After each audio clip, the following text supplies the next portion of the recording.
First இந்த கொஷினில் என்ன கொடுத்துருக்காங்க அப்படின்னு சொல்லி நான் படிச்சிடுறேன். After deducting a commission of 5%, a TV set cost rupees 9,595.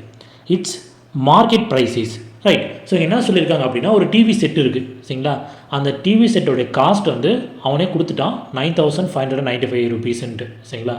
Right, அதில் 5% கமிஷன் போக அதோட மார்க்கெட் ப்ரைஸ் என்னவாக இருக்கும் அது கண்டுபிடிக்க சொல்கிறோம். ஸோ இது ரொம்ப எளிமையான சம், நீங்களே வந்து ஈஸியாக போட்டுருவீங்க இல்லைங்களா.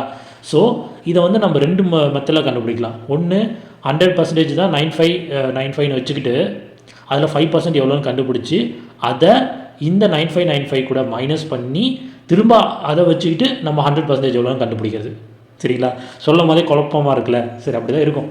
போன வீடியோ பார்க்காம இருந்தீங்கன்னா ஒன்றுமே புரியாது சரியா. ஸோ போன வீடியோஸ்லாம் போய் செக் பண்ணி பார்த்துட்டு வாங்க.